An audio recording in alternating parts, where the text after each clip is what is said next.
Hey guys, welcome back to my channel. I am Sydney.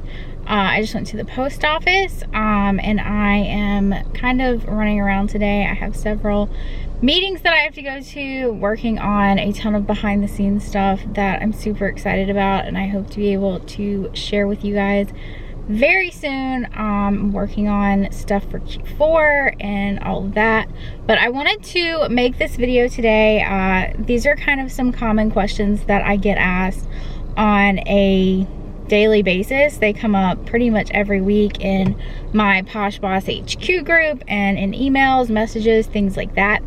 But there are 5 common mistakes, and I'm going to tell you how to fix them. This is actually going to be a 2-part video. The second part will be posted in my private group, my POSHBOSS mentor group. We are starting our Q4 training, so I have a second part to this video that will be posted in there that will pertain to that. If you are in that group, or if you would like to join my private group, my mentor group, I will put that information down below for you. So 5 common Poshmark mistakes and how to fix them. The first one is somebody makes a 1-item bundle. I get asked this question a lot. It comes up a lot. It annoys people. I know it's confusing to people, but the best way I can explain it is that you have to think of your bundle button as like an add to cart button, or an add to cart kind of situation. So if somebody makes a 1-item bundle, that is basically them sharing or saving the item so that they can come back to it later. It is also a way to kind of prompt you to give them a private discount on the item with a shipping discount, which is usually mostly what people want, is the shipping discount, so that they don't have to pay almost $7 for shipping on 1 item. So I highly recommend, if somebody does make a 1-item bundle, don't let it annoy you. They just want to either save the item or for you to send them an offer with a shipping discount. So that is what I recommend doing if you have somebody make a 1-item bundle. Usually if somebody bundles something, it means they're really interested in buying it. So go in, send out an offer, see what happens. Number 2, tracking isn't updating. And this is actually something that happened to me this week with 2 different packages, which is super frustrating, I know. It doesn't happen too often, but it does happen. Your tracking isn't updating. You need to do a few different things. You need to communicate with your customer and let your customer know that you did drop the item off for them at the post office and that you have shipped the item. Because if you ship an item and the tracking isn't updating, Poshmark will continuously send you notifications that you haven't shipped the item, and the customer is also aware that you haven't shipped, or they think you haven't shipped the item. So you need to communicate with them that you have shipped the item and that the tracking is not updating. So you need to continuously monitor this for a few days, or until they either, one time I had a package that I shipped and the tracking never updated. It was never scanned. It wasn't scanned when I shipped it, and it wasn't scanned when it was delivered either. Thankfully, the customer was honest and they accepted the item when they got it.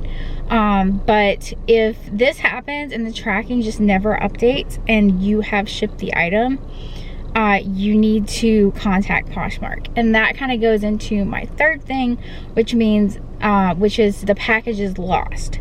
So if your package gets lost, meaning it never shows up, it is never scan delivered, it never makes it to the buyer, a few different things can happen.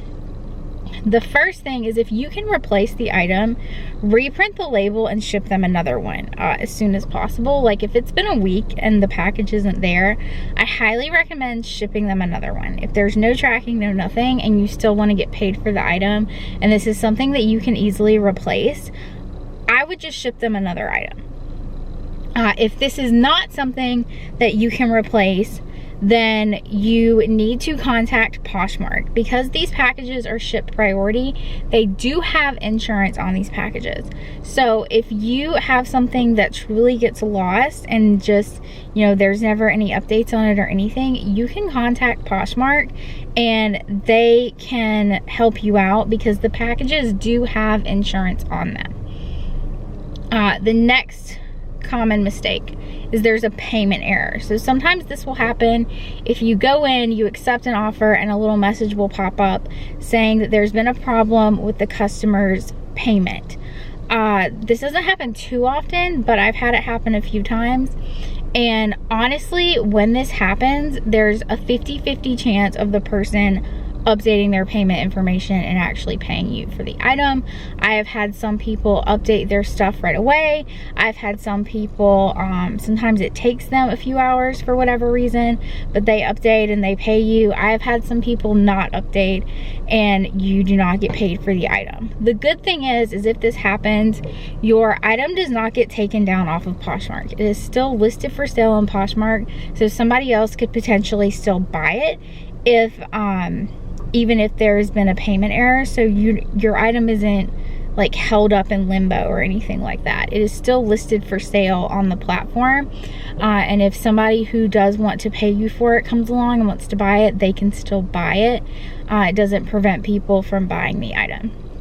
If this does happen, you can leave a comment to the customer. Poshmark will send them a notification on your behalf, letting them know that their payment didn't go through. But you can also comment and just say, you know, hey, I saw your payment didn't go through. Just wanted to make sure that you knew that. I can't ship the item until the payment's made. Just something simple and professional like that. And, you know, sometimes they will update and sometimes they won't. So, you know, don't take it personally if they don't. Just move on, keep sharing, and someone else will come along and buy it. Next, people leave rude comments on your listings. So this comes up quite a bit. There are many different kinds of rude comments that people like to leave on people's listings. I see people leaving comments about, you know, oh, I saw this cheaper on this website. Oh, I saw this cheaper in the store. Like, that's rude and unnecessary. If that happens, flag the comment. There's also a huge scam going around right now where people are trying to get you to email them off of Poshmark and scam you that way. Do not ever take anything off of Poshmark, first of all. Never ever take anything off of Poshmark. This is the great thing about selling on Poshmark, is they will protect you if you you know, have an issue with a buyer, as long as the transaction has gone through Poshmark. If it has not gone through Poshmark, they can't protect you. So do not ever take anything off of Poshmark. If anybody asks you to email them, don't email them, ever. There's a little flag underneath the comment, and you can flag the comment and Poshmark will delete that comment for you. And you need to be doing that if anybody leaves any sort of rude comments on your listings. Just flag the comment, get Poshmark to take it off, and ignore the person. If they persist in leaving you rude comments, block them. I do not hesitate to block people if they deserve to be blocked. So, you know, just don't make it a personal thing. Just, you know, block them and move on. But you do not have to take people leaving personal rude comments on your listings. So, you know, just be professional, but it's also your business and you don't have to put up with that. So these are my 5 common mistakes that people make and how to fix them. If you have any questions for me, definitely leave them in the comments below. And if you are in my POSHBOSS mentor group, check in there for the link to part 2 shortly after this video is posted, and I will see you in there. Thanks so much. Bye.